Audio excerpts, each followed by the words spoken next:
Gimana sih caranya agar YouTuber pemula itu bisa dapat views shorts segini, segini, dan segini misalnya? Oke, jadi hari ini aku akan share caranya seperti apa. Tapi sebelum itu kita bakalan lihat dulu data di YouTube Studio aku dan kira-kira contoh dari salah satu shorts aku yang mendapatkan puluhan ribu views tersebut itu seperti apa bentukannya.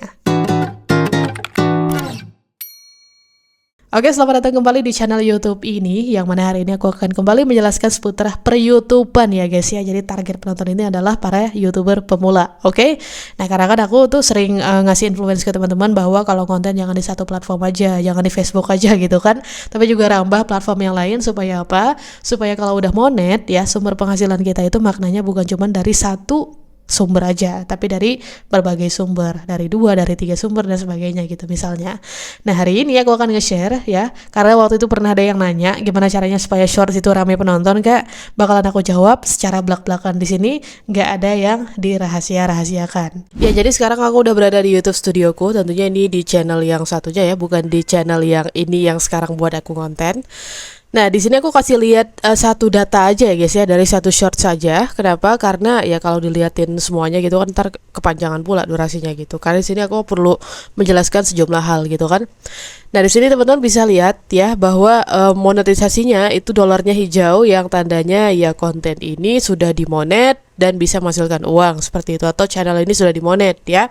Kemudian untuk pembatasannya itu tidak ada. Karena biasanya kalau misalnya ada kena hak cipta pasti tertulis di situ dan sebagainya gitu. Jadi ini aman ya. Kemudian untuk kualitasnya ya teman-teman bisa lihat sendiri SD, HD katanya. Jadi kualitasnya bagus.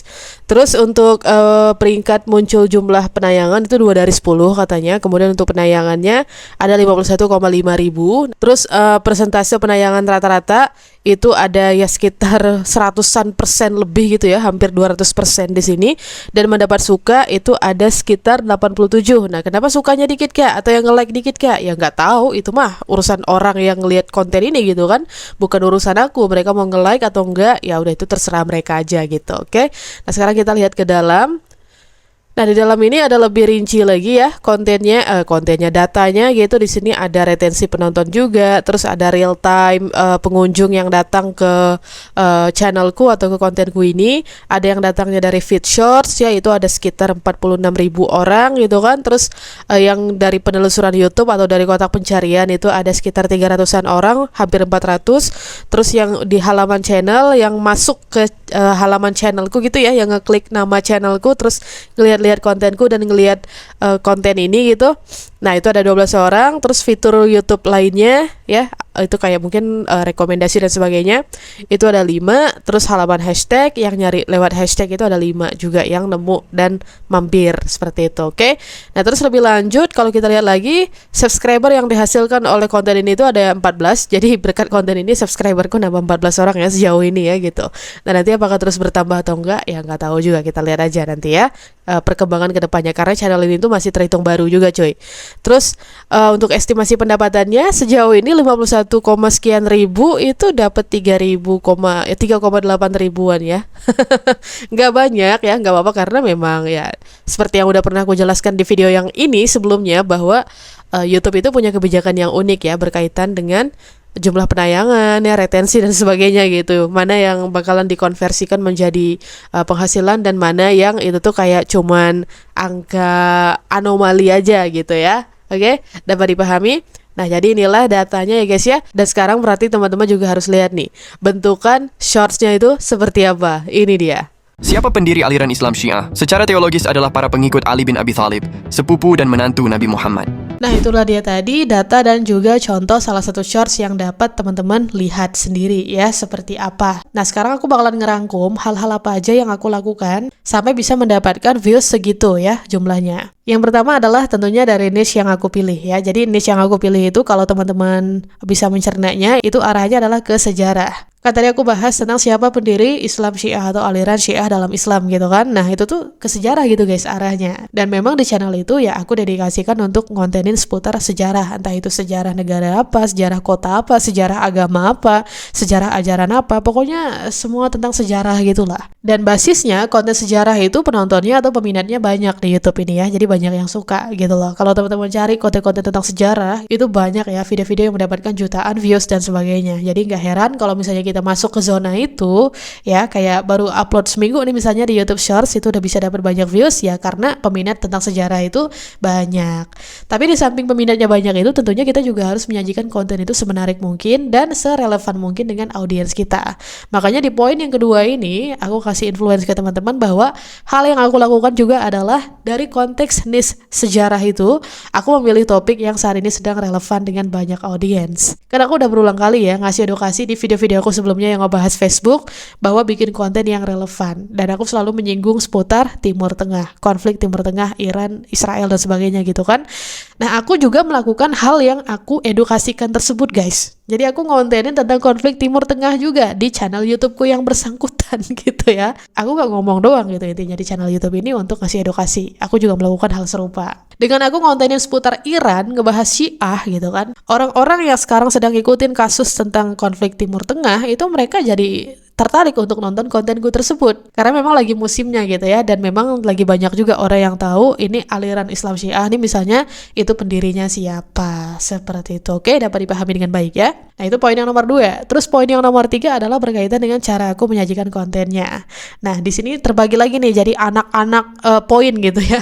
Yang pertama adalah tempo yang aku pakai itu tempo yang cepat ya. Tadi teman-teman bisa lihat perpindahan satu frame ke frame berikutnya atau satu scene ke scene berikutnya itu cepat gitu ya, hanya beberapa detik aja. Nah edukasi seputar tempo cepat ini juga pernah aku kasih ke teman-teman gitu kan untuk konten di Facebook dan di YouTube juga sama seperti itu, karena memang pada dasarnya ya sekarang lagi musimnya kayak gitu guys. Penonton atau audiens itu lagi lebih suka konten yang temponya cepat. Jadi kita juga harus bisa ikutin ritme itu ya. Nah itu anak poin yang pertama. Terus anak poin yang kedua adalah durasi yang aku pasang adalah durasi yang sangat pendek. Jadi nggak panjang-panjang gitu loh. Kenapa aku nggak mau ngasih panjang-panjang? Karena nggak mau bertele-tele aja. Jadi pengen to the point aja gitu loh. Siapa bla bla bla bla bla bla itu adalah bla bla bla bla bla. Udah gitu, nggak perlu lagi penjelasan lebih panjang. Dan anyway buat teman-teman yang nggak tahu ya, YouTube Shorts itu bisa terhubung ke video long loh. Jadi maksudnya kayak kita bikin video shorts, terus nanti pas kita mau upload itu kita bisa kaitkan video shorts tersebut dengan video long. Nah, aku di sini mengaitkan video yang tentang Islam Syiah ini ke konten video long aku yang ngebahas seputar sejarah kekuasaan Syiah di Iran gitu. Jadi nyambung sehingga nanti audiens itu ya bisa lah kalau mereka penasaran dan mereka membaca gitu kan. Di bawahnya itu ada video terkaitnya yang ke kekuasaan Syiah di Iran. Ya mereka bakalan nonton juga video lognya gitu loh. Nah YouTube ini marketingnya bagus gitu ya bagi para creator gitu. Maksudnya kayak ya mereka ngasih fasilitas yang luar biasa berguna lah untuk creator. Jadi fiturnya nggak sia-sia gitu.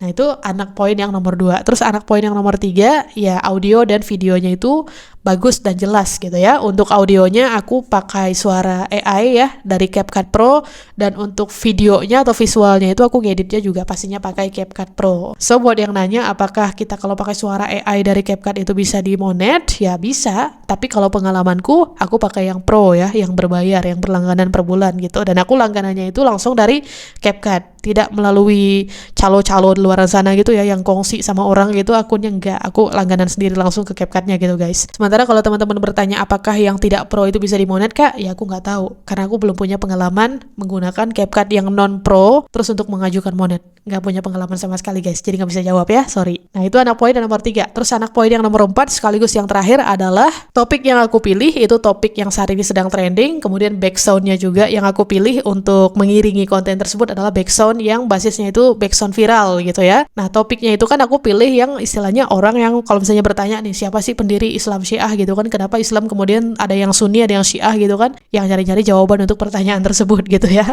Jadi ketika nonton videoku, oh mereka tahu gitu, ternyata yang mendirikan Islam Syiah itu adalah pengikutnya Sayyidina Ali bin Abi Thalib. Nah terus untuk yang backsoundnya sendiri ya aku nyari ya, jadi di feed shorts YouTube ini tuh aku scroll gitu guys ya, kira-kira mana nih musik yang atau backsound yang dia banyak penggunanya terus viral juga konten-konten yang menggunakan backsound itu ya. Terus kalau udah ketemu nih misalnya salah satu ya aku simpen tuh soundnya, kemudian aku gunakan untuk kontenku sendiri. Mungkin nanti kapan-kapan aku bikin tutorialnya kalau nggak riskan banget ya, soalnya ya kan ada yang mengandung hak cipta juga ya Wak ya, nggak semuanya yang non hak cipta gitu. Jadi ya nanti lah aku pikirkan aja dulu ya.